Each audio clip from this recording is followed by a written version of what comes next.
Hello everyone, I'm Shiv Mathur. Today I am coming with a very different topic subject which is related to not really my books but the whole process of publishing a book, understanding this whole ecosystem of what is a publisher and how does the author makes his her way into this entire game of publishing with the aim to reach the readers. How difficult is this journey, and how many authors just after writing a book they just don't know what to do after that. So there are so many authors, maybe good and bad, and average authors. Some of the a lot of good authors will also get lost in this because they just don't know how to reach the readers and they don't understand how this publishing also works. So there are many videos made by even Penguin Random House has a channel and they talk about publishing. And yesterday I saw a very nice video podcast where this Sarthak, one guy called Sarthak, he interviewed the CEO of Penguin Random House India, and they had an interest, very revealing conversation. And I think it's, if you understand this whole publishing game, you will also realize that this is a very weird kind of industry, and how do you get to publish a book and how do you reach the readers. It is very tough. So when I wrote my books in 2022, I wrote three books, one after the other, and then I realized what traditional publishing is. So I'll talk about traditional publishing first, then coming to the self-publishing, and then give you the differences and now how the whole landscape is changing, how it is getting into a kind of a hybrid mode. The change is happening, but still there are many challenges, which I'll talk about bookstores because I have my books in around 11 to 12 bookstores all over India. It's in Guwahati, it's in Pune, it's in Chennai, Cochin, Rishikesh, and Hyderabad, Bangalore, Vrindavan, Lucknow. So I have been able to crack deals with some of the good bookstores in these cities. Next is that I'm going to try with some other bookstores in tier 2 cities and tier 3 cities also. I'll see how much I can manage, how much I can handle, because you have to coordinate with these bookstores, you have to send the books. So can you manage the logistics? Though it is not a regular thing, if it is selling frequently, then it can be a little cumbersome to coordinate and manage the logistics.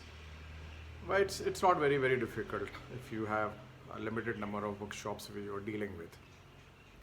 So I'll tell you how I reach the bookstores, and everybody like to have their books in the bookstores, and especially the big bookstores, and what are the challenges with some of those crossword kind of bookstores who charge a lot of fees, and what about airport bookstores. So there's a lot of interesting thing to really understand the whole landscape about having your footprint in various places.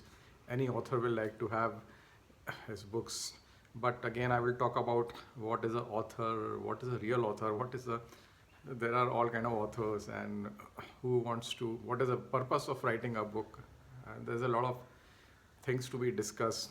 So first of all, I'll talk about traditional publishing. Traditional publishing was there because the whole reason there was the whole process around traditional publishing was because people used to write the books, they used to write the story or whatever it is in pen.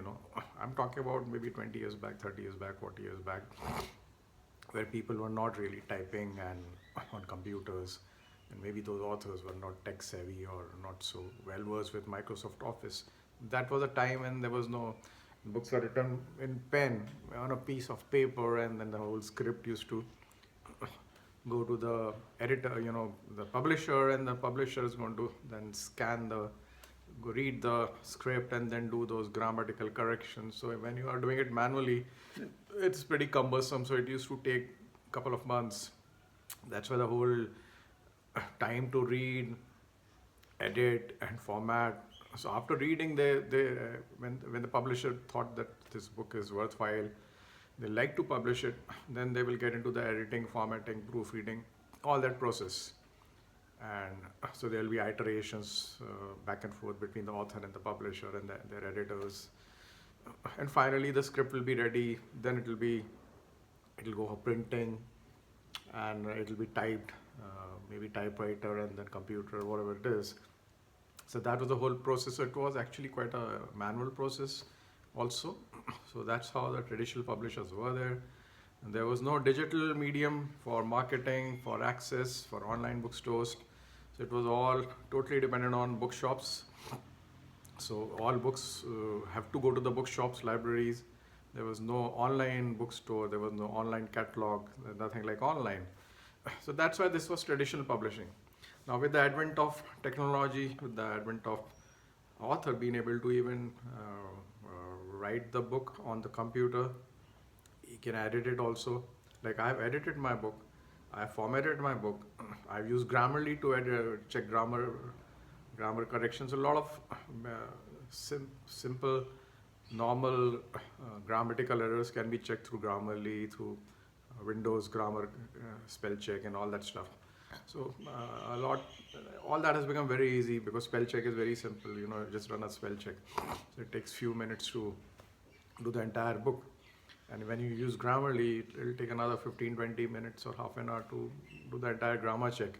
And then you do your own grammar checks because over and above that technology, you can skim through the entire script.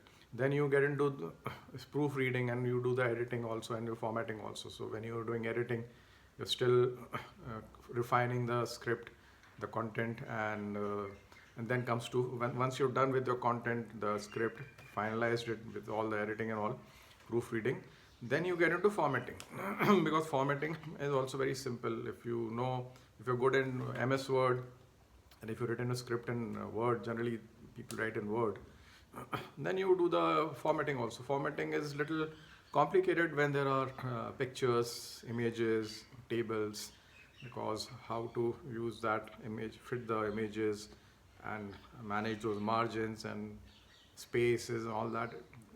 You have to be a little better in Microsoft Office. So the point is, a lot of authors who are writing may not be good in MS Word, and they will still depend upon traditional publisher to do all this. But there will be many authors like me who can do everything themselves. Then comes to cover design. So again, you can do cover design yourself, or many authors will probably still depend on the publisher. So then that's the traditional publisher process, which a lot of authors will still depend because they can't do all these things themselves. But now I think a lot of people, the new generation probably should be able to do all this themselves. Then the whole role of traditional publishing into getting the script ready and even uploading it. Now you need to upload the script, and once your script is ready, you can give it to the printer straight away. So margin setting, mirroring, how to do those mirroring and all is also available when you do the layout. So if you are good in MS Word, so I did everything. I prepared my entire script ready for printing to give it to the printer. So now I can print my book. I don't need a publisher to even print my book. I can choose which printer to go to. I can negotiate the rates. I can understand what is a different printing requirements, different specifications, paper quality, and all that stuff.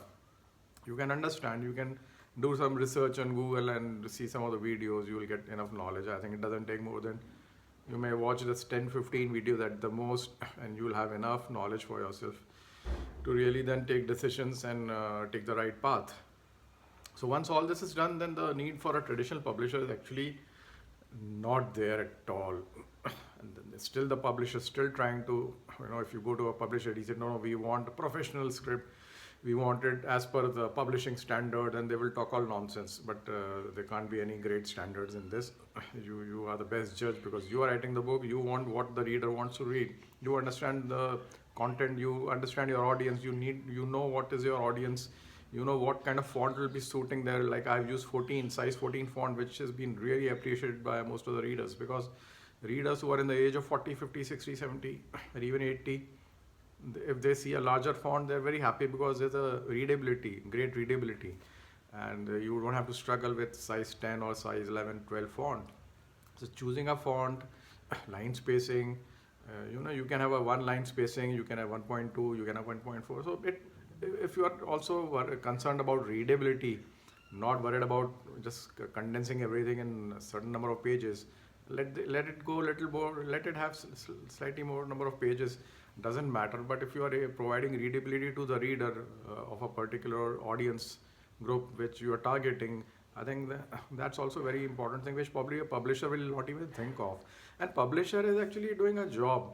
The editors are doing a job. They don't have that passion to. They will not understand what the vision of the author is, to how he wants to, what he wants to convey. So that will be missing. So they will be doing more of mechanically. They will not be they'll not be putting their passion and energy and into that book, and the vision into that book what the author has. So there will be some differences, and author might have to compromise on the cover design, something else. But if the author is not happy, I think the author should be happy that he's done a good job, and if he's really serious about it, then I think you actually, frankly, should not go to a publisher for doing all this if you can do it yourself. So the point is that you put your heart and soul, blood and sweat into that, and all your personal touch into everything aspect. Then I think you will be most happy. It will be most satisfying that you created a product which you love to give it, share it. Because if you're not happy with something, then how can you expect the reader will be happy? How do you expect somebody else to do this, put this personal touch, put this passion, heart and soul for you, because it is your product? If you're not serious about it, if you're not passionate about it, I think so. That's where I differ to go the traditional route.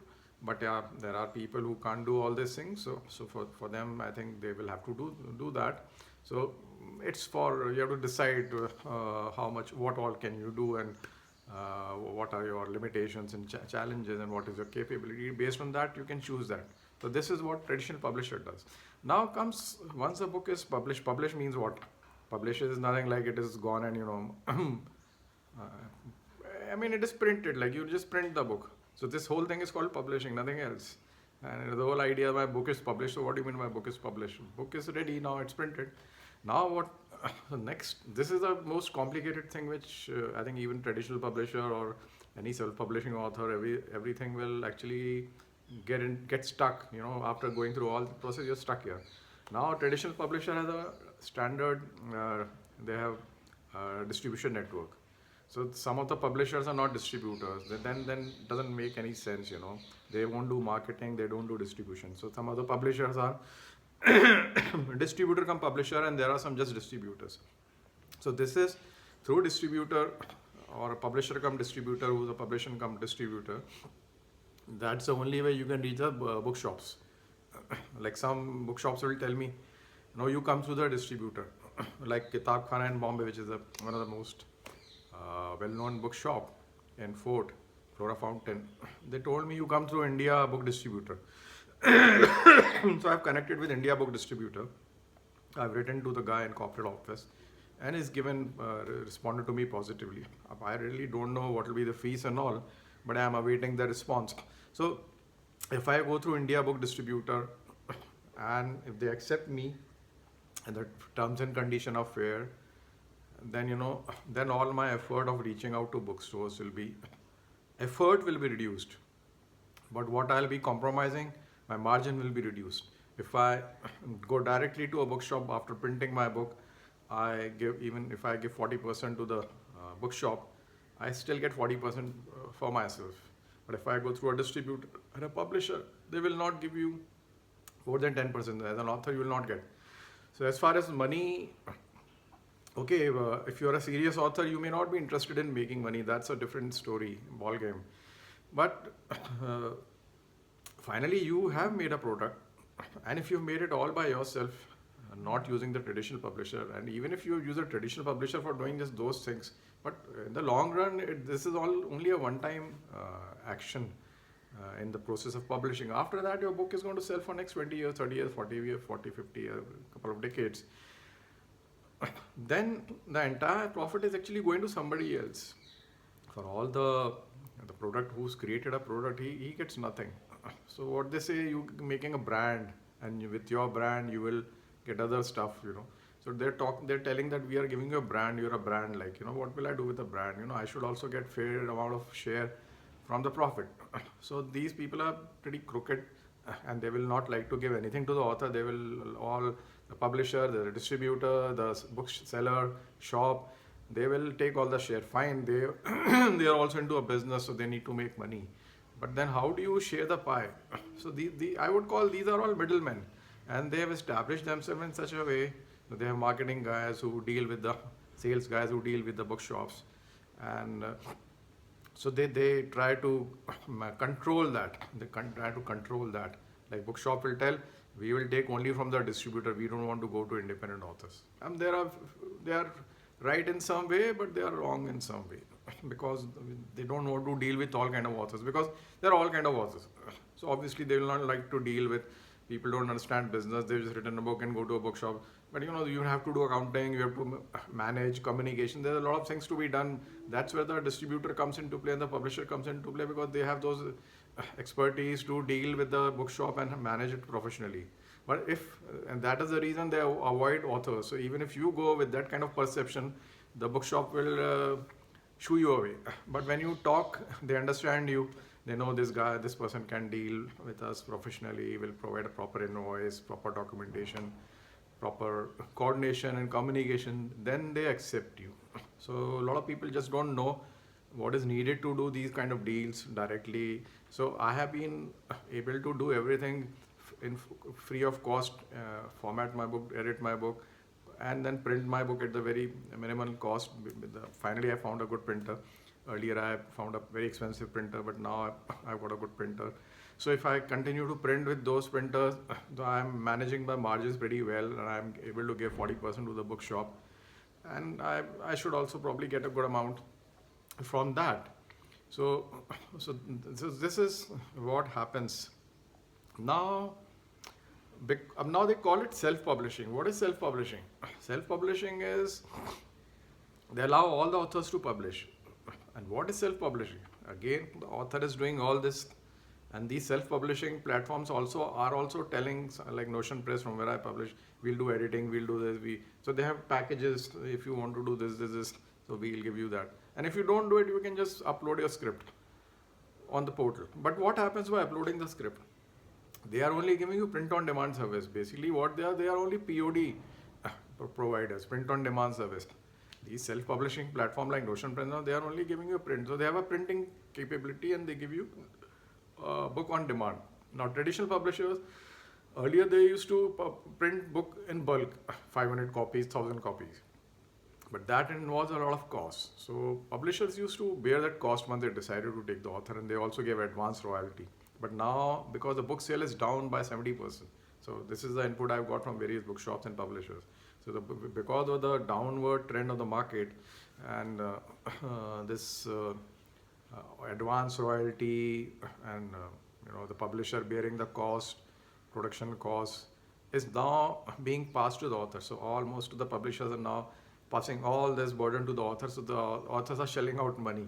Now what the flip side is, what's happening is the downside is the problem is that when the publisher takes enough money from the author, he's at least bothered, he's not worried whether the book sells or not, he's made his money from one author. So there are too many authors lined up, and a lot of authors are shelling out money and publishers are making money from that. Now the bookshop is complaining that the publisher is not replenishing the book because publishers have lost interest. He doesn't care, and the bookshop owner also is not very professional in following up. So they are also very traditional, especially the traditional ones. So they don't know how to manage their inventory. They don't have any kind of a software.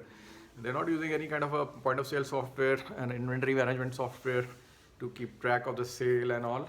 So they also need to grow up, evolve. I'm talking about this is what is in India actually. I think I will make a separate video about how it is abroad. Abroad it is pretty much refined and streamlined compared to what it is in India. But in India it is quite stupid actually, I would say crazy. And India has been like that. That's why even Amazon has a separate Amazon.in, but it is kind of disconnected with the main Amazon. Because in India everything is culturally India, so such a different place.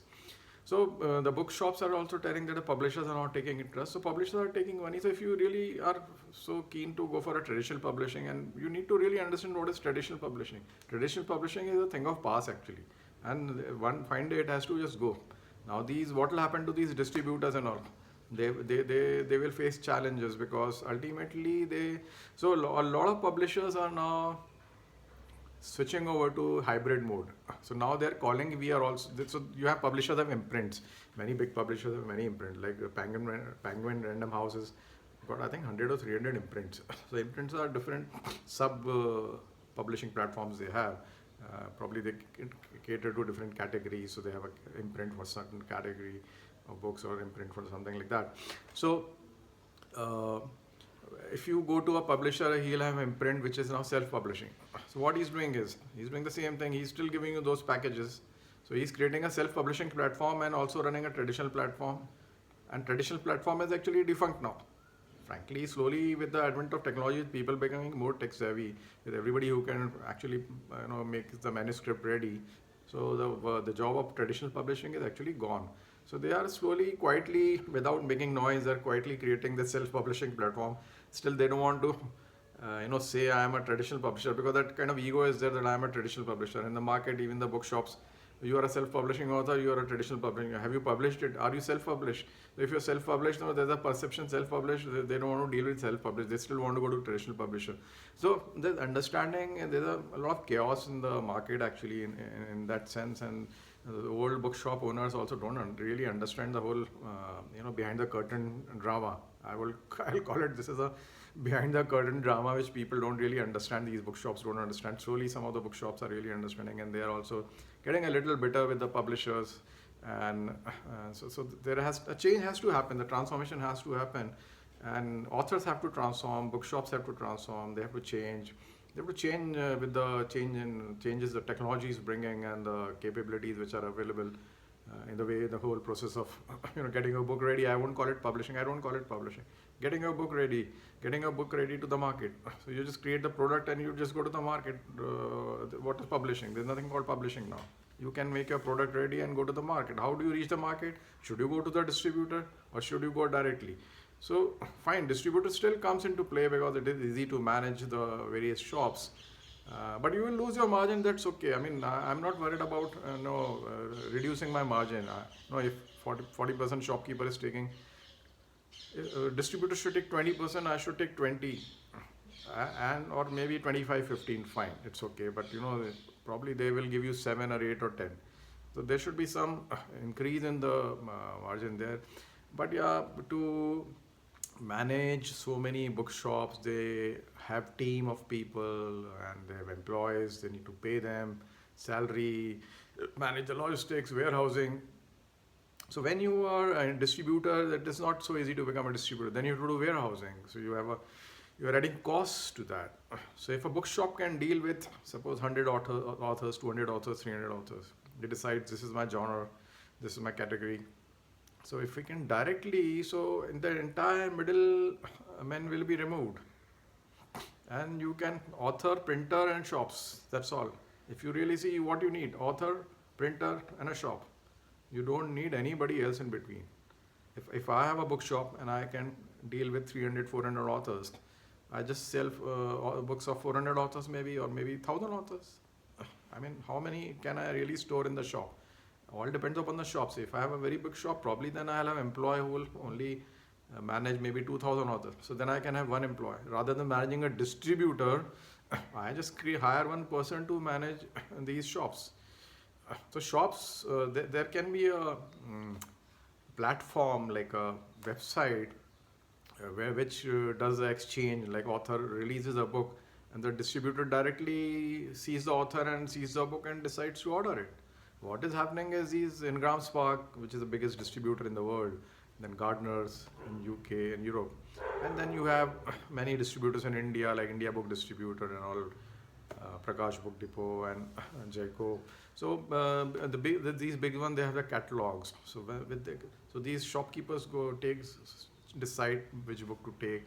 They read the catalog. The catalogs are not available online.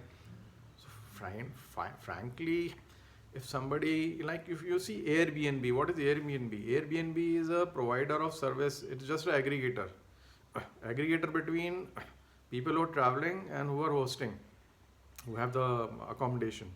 So now what is needed to be done is a very good business idea. You can make a aggregator between shopkeepers and authors and a printer. So author can go to printer and shopkeeper can come to a author through that aggregated website. This will eliminate a physical book distribution. This will eliminate printing requirement. So suppose I'm a bookshop owner and I order 10 books of this author. Moment I order, the order goes to POD, printer provider, who prints and sends it to the distributor. So this happens online. Nobody has to do anything. Like author has written the book, uploaded it, it's available there. Bookshop decides to buy that book, place the order goes to the printer, and the printer prints and supplies. There's no warehousing needed. So this is a POD kind of model which can work really excellently. And I think this is where finally the whole book business has to move. And all this distributor and publisher will lose their job actually. And this is what is going to happen. And unfortunately and fortunately, this should be inevitable, and should be the best way. Otherwise, authors will keep getting fleeced. And if the authors are not aware and the bookshop owners are not aware, then this will keep happening till the time 90% authors must be burning their fingers, losing their money and not reaching. And they'll struggle and they will not know the ecosystem. They don't understand this whole system. So till the time they don't understand, this will keep running, this system will keep running, and the traditional publishers are struggling to make money. Penguin Random House has been acquiring, it's on an acquiring spree. They feel by acquiring all the big publishers, like they were big five, now they're big four. So Penguin has acquired another one, one of the fifth one. So they are acquiring. By acquiring, they feel that they will have the market controlled. But you can do everything, and in a system where the book sale is so dwindling, what are you doing to increase the book sale? What innovations you're doing to make a book reach the people? So people are all locked in their house. How do you reach? So I have some ideas and I've been doing it. I've executed some of the ideas very successfully. So we have to evolve a new system, and these people will actually lose their business. And there's you can do nothing about it. And I am frankly trying to work on this new model, and I'm already implementing it. It's been implemented, and I need little more funds to. I'm frankly not spend anything on all this actually. Whatever sale is happening, I'm reinvesting that money only. Whatever profits I'm making, I'm just putting back into printing the books and logistics, nothing else. I'm not losing money. I'm not investing money.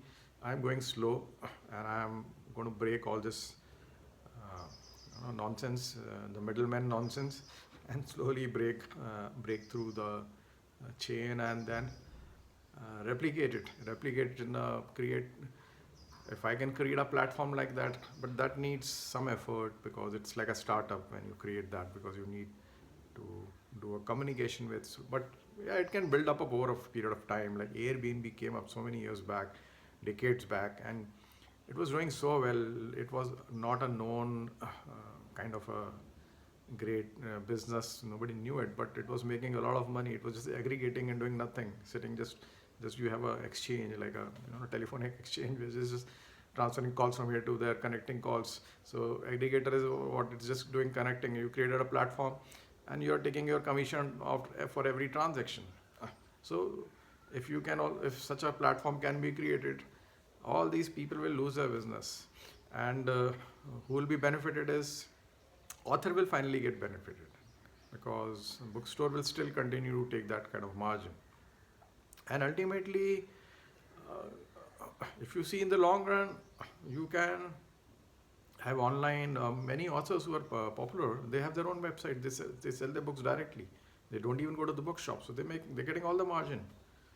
So that is the best thing to happen. So maybe you can also, if that platform can become so popular, it's like the biggest online bookshop in the world. So people can straight away order, and bookshop will also be eliminated. But I think that's the whole fun of buying from the bookshop. Hard copy should be there. So I strongly feel authors should not become that greedy. This ecosystem should be there. Bookshops are a place to be, and and I think that feeling of going to a bookshop and buying should also be there, and selecting our books from a bookshop rather than doing thing online. Certain things can be automated, but not everything should be automated, because the whole fun of buying a book is also something very, very precious to the readers. So that should not be taken away. So the it's about the author and the reader.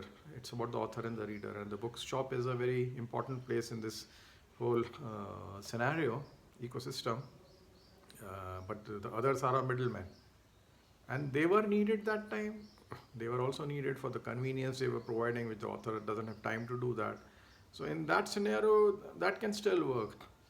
But there should be the bookshop should also not be rejecting every author. There should be they can have some kind of format where they ask the author to fill up, and if they feel the author is going to meet that criteria, then they should consider that author also to be part of their supply, considering taking that author into consideration, that we like to stock his book directly with bypassing the publisher distributor.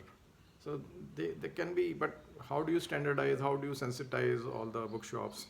Slowly you can do that, but then it needs time and effort, traveling, talking. So the changes are all slow. This big landscape and huge geography involved. But if a system can be evolved slowly, then people become aware, and then it grows faster. So this is what I want to do, and I also want to talk about a little bit about authors. Who's the real authors? There are authors. Writing a book is a creativity, and you have a mission. Like if you are expert in your subject, if you are a great expert, then writing a book really matters a lot, because you are conveying some knowledge and wisdom, whatever subject or fiction, especially the non-fiction part. The non-fiction, if you're writing something which is a very a lot of value, like the best genre right now is self-help and spirituality. These are the words of CEO of Mango in Random House, and even if you go to the airport, the big section is of self-help. So self-help is a very big section. So if you are writing on self-help, like my books are on self-help and spirituality, and I'm fortunate like that way that I'm in the best of the genre, which is in most demand.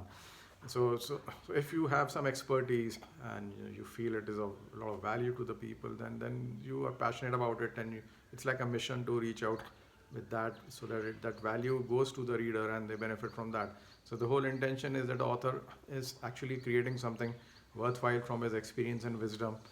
And so there are authors, suppose fiction, story writing, wonderful they create wonderful stories like Harry Potter and all. So there are like Rose Rendell mysteries, and there were so many Hercule Poirot and all. So many great authors have been there who were like loved by the readers. They had their own audience. So this is a creative aspect of author, which is very important. And apart from creativity, there's creativity and knowledge and wisdom all put together, based on fiction, non-fiction. Now there are many people who want to be author. And the primary goal is, if you want to be author, then you're defeated like completely. You are actually not an author, because if you want to be author, you don't have anything which the author should have, but you want to be an author. So then that's a problem. So a lot of people are actually compiling. They are only compiling stories. They borrow stories from here and there, and they're doing a copy paste basically. These are copy paste authors, and a lot of these authors are there who are just picking up stories, compiling it, and then create a book. And there is an audience for that also. But there's no creativity in this. They thought there is a need for having some information on a particular subject. They compile the information, compile some stories, and give it to the audience. So they have audience also. So, but I really feel I don't call them, frankly, real author, because there's no creativity and there's no knowledge and wisdom. It's just compilation. So, and yeah, and authors also have an ego that I'm an author. So that's another problem, because of author ego, they end up spending a lot of money on publishing process and marketing, and that a lot of authors are desperate to be a bestseller, because for bestseller you need to have 10,000 books sold. So once you reach the 10,000, you say I'm a bestseller, and people are spending so much money that they're losing money to reach that number. So there's an author ego which is there, and desperately they're trying to. So the intention and the mission of the person whom we define as an author has to be really understood, that what kind of book he's writing and how he's selling, and when you meet a person, you understand what really an author. So genre is also very important. Which genre is very much sought after, and so there is a reason for that, because people are looking for authenticity. People are looking for really authenticity and not for some compilation. So obviously, something which has got more authenticity has a larger demand. So you have to see which bracket you're falling into, and like I didn't want to be an author. Today also I don't say that I'm an author. I said, yeah, I wrote books. There was a reason I wrote books, so I wrote books.